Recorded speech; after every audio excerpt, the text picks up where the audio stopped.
Lies of P, aka Bloodborne at Home, aka Pinocchio Souls, or Timothée Chalamet's next role in the inevitable embarrassing video game movie adaptation, this is the newest Souls-like game to hit the market, and you know what?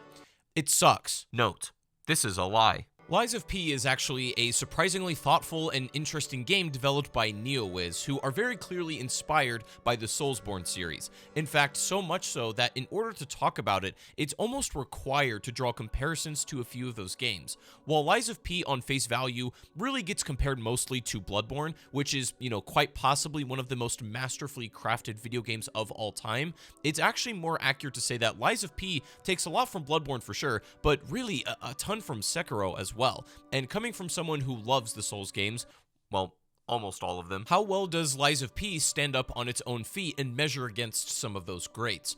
Just like Pinocchio, Lies of P has the appearance of a real boy, just like this game has the appearance of a real Souls game, but what's on the inside? I've concluded that Lies of P has a lot more going on beneath the surface than I originally thought, and we're going to unpack all of that today. But just before that though, quick word from today's sponsor. Today's video is sponsored by the game War Thunder. Do you or a loved one suffer from the being bored of video game syndrome? Well, if so, I've got the perfect solution for you. War Thunder is a military online game with plenty of amazing content to explore, and it features vehicles spanning over a century from the 1920s to present day. Like, your grandpa probably rode in one of these bad boys. It also has intense PvP battles with all types of playstyles and pacings that it caters to in order to best suit your preference. Personally, I'm always stunned by how good the game is actually able to look, from its effects to its graphics, and the attention to detail on all the vehicle models is beyond impressive. And if that kind of thing is important to you, then I know you'll really like this.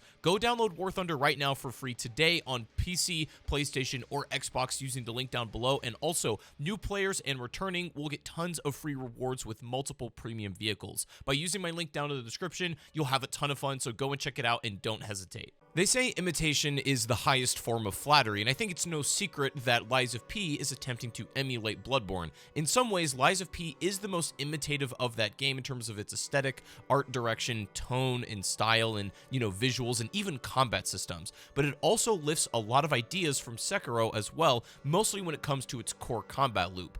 It's kind of hard not to compare Lies of P to those games because it's very clearly trying its best to mimic parts of those, respective titles. Now, is that such a bad thing? I would say that the upside is that Lies of P on a very practical level improves on a few of the shortcomings from those games. For example, making weapon durability integrated into the moment-to-moment level traversal and combat loop instead of making it an out-of-game menu option is really great. I love that. Or the fact that almost every single level has really well thought out shortcuts that all have this deliberate design. I really appreciated a lot of this stuff, and my first impressions were better for it. Before I get into my own feelings on Lies of P, let's read some of what Reddit has to say. I know that's a bad idea, but we're gonna do it. Dear God, this game has been a steaming pile. And you know what? I could forgive all of the above, all of it, if the game was actually difficult or offered something of a reinterpretation and didn't simply trying to feel like them trying to avoid a lawsuit. Lies of P sucks. This game sucks. Everything about the bosses to the combat. First, the bosses are especially the fallen archbishop with his green monster corrupt every area of the brotherhood are all shit bosses. You guys are being stupid in the comments. You criticize me for making valid opinions, saying I need to get good or I have skill issue. Then you don't understand what a good game is. So agree and respect my superior opinion. I bet you guys are too... Oh, I can't say that on YouTube. Now, maybe some of those are a bit extreme examples, and I think those are a lot of the outliers, but most of the reception I've seen so far has been very positive, and in most ways, I also agree. I've been extremely positive on Lies of P for the grand majority of the game. However, I do admit that there are a few holes and serious shortcomings to the experience. But let's go ahead and set the stage a little bit. What is Lies of P all about, even? Lies of P, the story and premise, is essentially the Pinocchio story flipped on on its head and a much more dark retelling of it in this like horror-based world. That's kind of the idea. This is again where you see much of that Bloodborne influence ooze through the game, where, you know, when you start out, it's a fairly normal looking video game. You fight some puppet monsters and so on, but the world still looks fairly normal to a point where it gets so twisted beyond belief, it almost doesn't even look like the same game. Lies of P follows that structure almost to a T. We're not going to talk about story too much. It's essentially about humanity in the same way that all Dark Souls games end up being about humanity, but it's their own twist on it, using the Pinocchio narrative and taking a classic story and recontextualizing it a bit to suit their narrative. Did you know 69% of people have subscribed to my channel? Note, this is a lie. Actually, it's only about 15%. If you haven't already subscribed, do that now. Lies of P's level design is, I would say, one of the stronger elements of this game, but doesn't come without its downside. The levels are extremely linear, meaning you start out in a certain area, you hit your Stargazer to begin, and then there's maybe one or two throughout the level, but sometimes not. Sometimes there will only be one Stargazer, but you have a bunch of elevators or otherwise gates that maybe connect back to it. They're really big on shortcuts in this game, and also there is just one main boss at the end, and then once you clear it, you move on to the next level. The thing is, I think it gives the illusion of these levels being hyper explorable, when in reality, they're more just straight hallways and paths that you can't really deviate from, even if it looks like you can. Even in these somewhat less linear areas on the game, they're still pretty much on the rails, even though you may have a few offshoot paths here and there to either fight an optional boss or discover some useful items. Largely though, they're going to put you at the same place at the same time regardless, and you're probably going to end up taking the same path on multiple playthroughs. Level design is a tricky thing to get right, because you want levels that feel fair, where the players blame themselves if they die instead of blaming the game. I really think that's the hallmark of a great level, and more so a great game. Lies of P gets about 90% of its level design right, with the last 10% kind of falling apart at the seams, which is more how I would describe the whole game. I think basically everything from the early game, mid game, and then up until just about the late game is almost perfection. There's always a hard shift into the late game when it comes to Souls titles. You know what I'm talking about, and some games do it better than others. It's really difficult to get that transition from like early to mid game into the late game being smooth, and I think Lies of P struggles a lot here. I think my issue was in the late game, it really felt that they just resorted to spamming enemies and overwhelming you with numbers and cheap enemy placements to give it a sense of difficulty, because at this point the player is getting so strong, you can obviously steamroll through a lot of the early game areas, even if they had tougher enemies, if they had the same placements. So I think they use these somewhat cheap tactics in order to still feel like the game is progressing in difficulty, but it's in a way that I didn't love. Like, man, I'm okay with challenging games. That's not the problem at all. I just think a lot of, like, some of these enemy placements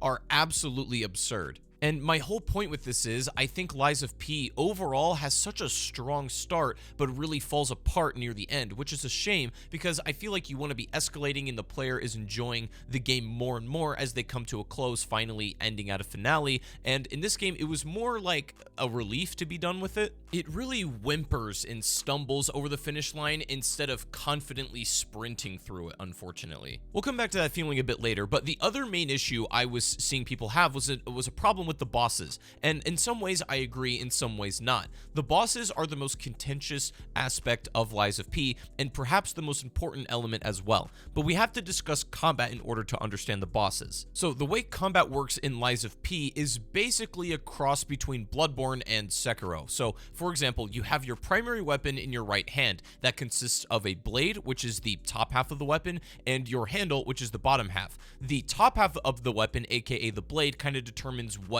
kind of damage you're outputting. Maybe a certain elemental type, or, you know, whatever, like there's different pierce or slash, that kind of thing. You can deal different types of damage with that particular blade. The handle determines the weapon's moveset. So what this means is you can customize weapons. You can take different blades and put them on different handles if you like that weapon's moveset, and it really allows for a lot of different experimentation and build variety and that kind of thing. I pretty much found one build and one to stick with it. I do that in like all Souls games because I'm stubborn. And I absolutely love the system. I think it's great. It allows for so much replayability game to game, and at least on my first playthrough, I like to just stick to one weapon, but it does open up the door for a lot of cool stuff in subsequent playthroughs in New Game Plus. But the thing is, I noticed that the balancing for a lot of weapons just is either outright broken, where you can deal insane damage that makes the game an absolute farce, or you're dealing next to no damage, which is where, unfortunately, I found my build. It seems that strength weapons in this game are not properly rewarded proportionally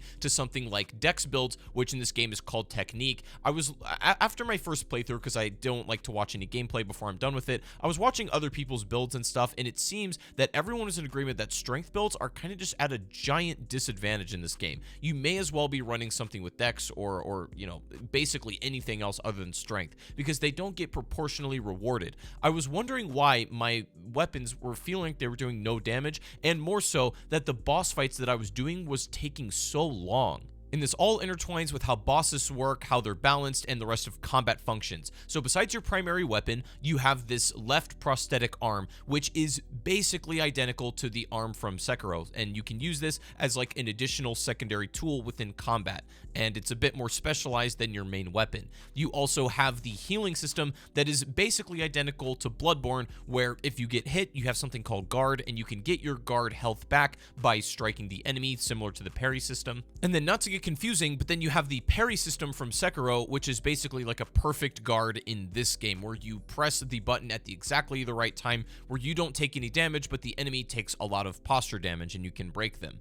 So the core combat is a real marrying of the Bloodborne system with Sekiro, and I think it's great. Like, the idea is fantastic, and a lot of the execution is amazing as well. I had such a good time with like a majority of this game. There are only a few instances in which I felt that the combat didn't really work so well. If you've seen my video on Sekiro, you know that I mentioned that combat is fundamentally built for one-on-one interactions and engagements, and that sort of combat loop doesn't really work as well when you add multiple enemies, and that still holds up. And because this combat in Lies of P is so closely intertwined with Sekiro, I really think that a lot of the like ganky encounters in this game are just flat out a joke. Now, the question is, are the bosses in Lies of P too hard? I've seen a lot of discourse about this recently, and I am gonna say yes, but for the wrong reasons. I don't think they're like technically amazing bosses like you would get something in Sekiro. I think Sekiro has harder bosses, but for the right reasons.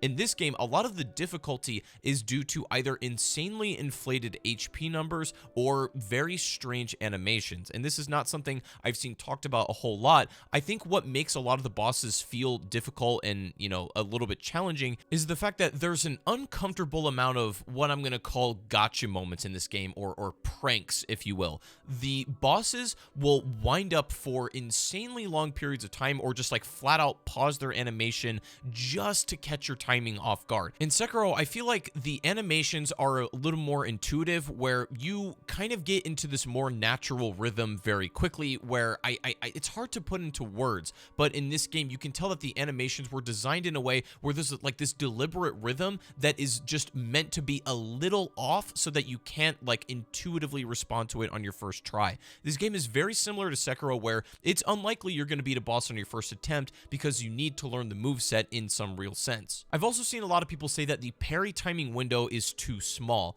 and I don't know if I agree with that. I feel like the parry timing windows were fine. I didn't really have a difficult time parrying too much. That was pretty much my main like focus in combat. But the issue I was having is not only are the animations a little pranky, like they just don't feel right, I also think that you don't get rewarded proportionally for scoring a knockdown, because not only do you have to break their posture, but you also have to land a heavy attack to knock them down. And what do you get out of getting a knockdown? Well, honestly, not a whole lot of damage most of the time. In Sekiro, when you get a posture break, you either outright kill the enemy or knock off like half their health bar, like an entire death blow mark. And in this game, you get like maybe some additional free damage for scoring a knockdown. It just doesn't feel like you get rewarded for parrying as much as you should at all. I started to notice something was wrong when I was getting around 3 to 4 knockdowns per phase on a boss, because every boss past the halfway point has 2 phases anyhow, and I still wasn't outright killing them. So either I wasn't outputting enough damage, the bosses have way too much health, or you just don't really get rewarded for parrying that much and it's not worth your time. One of those had to be the case, because it just wasn't clicking. thinking. We'll come back to that subject in just a minute, but Lies of P gives you a variety of ways to soften up the difficulty of either boss encounters or just the traditional level design. And in Hotel Craft, you can do a lot of really cool things, obviously customizing your prosthetic, your primary weapon, upgrading it. That system works exactly how you expect it. You find these moonstone shards inside the level design, and then you can upgrade your primary weapon to +10, or, otherwise you can upgrade special weapons using these other different kind of moonstone shards, similar to how Titanite works. You can also use quartz to upgrade your P organ, which, saying that out loud, I now realize how weird that sounds. Basically, what I'm getting at is they managed to take Bloodborne and Sekiro combat and combine it with a progression system that is far more akin to Dark Souls and a lot of those RPG elements, which is a very interesting idea. I've never seen a game quite pull it off like this. I'm gonna say they flat out nailed the player progression system when it comes to all of the stuff in Hotel Craft that you can do to change and customize your character and build. You can even respec your stats if something's not working for you, which is something I probably should have done in my playthrough, but I didn't. Either way, you have a lot of resources to upgrade everything at your disposal, and they even streamlined a lot of the, player stats that you can use Ergo for. There's 5 or 6 different stats that you can upgrade, and they're all pretty streamlined and straightforward about what they do. There's no ADP, thank God. I really do think this combat is a masterclass in refinement in a lot of ways, but it doesn't work as well with the game's enemies is the problem. I think with better enemy design, it would complement the game systems better, even though it's not terrible. For example, a lot of the, let's call them humanoid fights, where you're fighting a one-on-one person your size, right? You're not fighting a giant monster. These fights suck, and I don't know if it's, intended or not, if it's a glitch, if it's an intended mechanic necessarily. Honestly, I don't really know what the hell is going on here, but these fights are you want to bait out a move so that you can get behind them and land one of these death blows or a visceral attack, and it just doesn't feel like this was the way that these fights were planning to go, but it is the most efficient and realistic option to deal with these fights. They just felt off to me. Speaking of feeling off, there's a few of these uncanny been there done that moments with a couple of the levels, and especially the design. This part in the cathedral, if you've played it, you know this is just trying to be Sen's Castle, almost down to a T. I understand you need a level or two like this to keep the game from becoming repetitive or monotonous, but it didn't feel designed in a way that was inspired or unique to them. It felt as if they were trying to make a Dark Souls level, if that makes sense. I know that might sound like a weird issue, but of course they're trying to make a Dark Souls level. This is a Souls-like game. And yeah, I know that's kind of true, but I guess what I'm saying is I wish they made more levels that feel difficult in a way that's original to them. It's a great mimicry of getting Souls levels, right? But that's what it is at the end of the day. It's merely mimicry. We've kind of been here before. You gotta have your classic poisonous swamp areas, you gotta have your giant rolling ball mazes, and so on. And we've been through that stuff before. We've seen that, and I feel like that also encapsulates a lot of the bosses too. This will be more prevalent if you've played all of the Souls games, or at least most of them, and then played Lies of P. But if you play Lies of P as an introduction to Souls games, you may have a totally different perspective. Now, I feel like I've been very critical about this game so far, but I don't really want it to come across as if this game is bad, because it's not exactly. It's a lot more complicated than that. I just think I have a harder time expressing when I like something versus when I don't. When I don't like something, I can, basically verbally articulate every little detail about it that is wrong or flawed. But when I'm genuinely enjoying something and really liking it, I'm just in there for the experience, and I'm kind of locked in and not really thinking about that stuff. I'm enjoying the moment, and I feel like in Lies of P, the moments that I was thinking about stuff and, nitpicking all of the details was when I wasn't enjoying the game, which was about the last 10% or so. But 90% of it, I was just enjoying the moment and the experience. Now, what I will say is this: Lies of P is by far the best Souls-like game I've ever played. When it comes to an action RPG game that is very clearly trying to emulate those aspects of, From Software in their titles, this is the one that by far does it the best. Is it the most refined game I've ever played? Absolutely not. I think the bosses could really do with, a little bit of polish, and I just don't think some of them are amazing. I also feel that the weapon build variety is great. I think they have an amazing system system that is a good cross between Bloodborne and Sekiro's fundamentals, and even Dark Souls RPG progression, but builds I don't think are all balanced equally. There are some weapons and some stats that complement it that I just don't feel they're viable, and so you may have a really bad time or a really easy time with Lies of P depending on what you choose to run for your build. And so also, if you like to chew through linear levels and then like find little shortcuts and gates going back to where you were and that really satisfying experience, I feel like Lies of P has excellent level design. I would sum up my Lies of P experience where 80% of the game I was thoroughly enjoying myself. I was in the moment. It was an excellent time, and yes, while it is a mimicry of things we've already played before, I was still very much enjoying it for what it was, even though if it wasn't the most original thing I've ever experienced in my life. The last 20% of the game is when the flaws and shortcomings really started to become prevalent in the foreground, and I started thinking about stuff more, and that's when the game became tedious. But despite all that, would I still recommend Lies of P? Absolutely. It is by far the best Souls-like game that there is on the market out there that, again, is not a From Software title. Lies of P sits in this super awkward position where it's not different or bad enough to be like, oh, it's, you know, it's just like an action RPG game. It's a funny little Souls-like. It's obviously not going to be as quality, but it's also not quite a From Software game, and it is very similar to those. So it stays in the same comparison league as a From Software game, but it isn't quite that same quality. It's very close, but not exactly. Despite all that though, would I still recommend Lies of P? Absolutely yes. I think it's a good introduction to Souls games if you've never played any of them before, or it's a good comparison if you've played all the Souls games and you're a veteran and you just want to experience something a little bit different, and you can see a lot of the qualities from probably your favorite games shine through here. Make sure to download War Thunder using my link below, and don't forget, new players and old returning ones will get free rewards for getting started. Thank you so much to War Thunder for sponsoring today's video.